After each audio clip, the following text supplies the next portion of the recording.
بسم اللہ الرحمن الرحیم۔ السلام علیکم۔ شروع اللہ کے نام سے جو بڑا مہربان نہایت رحم والا ہے۔ حضرت سلیمان علیہ السلام ایک نبی تھے۔ حضرت سلیمان علیہ السلام صرف نبی ہی نہیں تھے بلکہ بہت زیادہ طاقت رکھنے والے بادشاہ بھی تھے۔ سلیمان علیہ السلام نبی داؤد علیہ السلام کے بیٹے تھے۔ حضرت داؤد علیہ السلام صرف نبی ہی نہیں تھے بلکہ بہت زیادہ طاقت رکھنے والے بادشاہ بھی تھے۔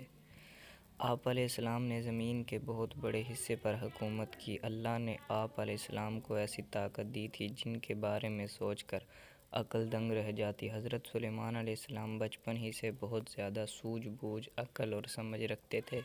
سامنے والے کی بات جلد سمجھ لیتے، نتیجہ نکالتے اور فیصلہ کرتے۔ ایک مرتبہ آپ علیہ السلام نے کم عمری میں اپنی دانائی کی باتوں اور قانون کا اصول بنا کر سب کو چونکا دیا تھا۔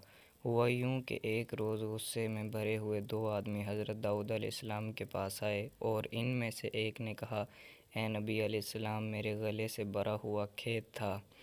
اس آدمی کی بھیڑ بکریاں اس میں گھس آئیں اور میری کھڑی فصل تباہ کر گئی۔ داؤد علیہ السلام نے سارا قصہ سن کر فیصلہ سنایا۔ چرواہے کی غلطی سے کسان کا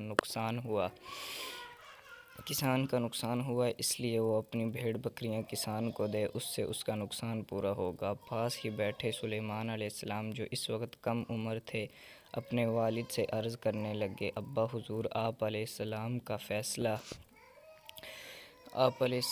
فیصلہ بالکل صحیح ہے، مگر کیا میں اپنی رائے دے سکتا ہوں؟ داؤد علیہ السلام نے کہا، ہاں ضرور دو۔ سلیمان علیہ السلام نے ادب سے کہا، میرا مشورہ ہے کہ چرواہے کے سب جانور کسان کو دے دیے جائیں، وہ ان کے دودھ اور اون سے فائدہ اٹھائے، اور کسان کا کھیت چرواہے کے حوالے کر دیا جائے۔ وہ اس میں ہل چلائے، اناج اگائے، جب فصل پک کر تیار ہو تب چرواہا کھیت کسان کو واپس کرے اور کسان بھیڑ بکریاں ان کے مالک کو لوٹا دے۔ اس طرح دونوں کو یہ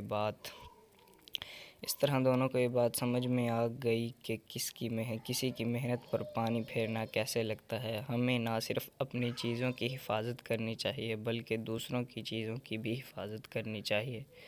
دوستو، اگر آپ کو میری یہ ویڈیو اچھی لگی ہو تو میرے چینل کو سبسکرائب ضرور کیجیے۔ شکریہ۔ اللہ آپ کو خوش رکھے۔ آمین ثم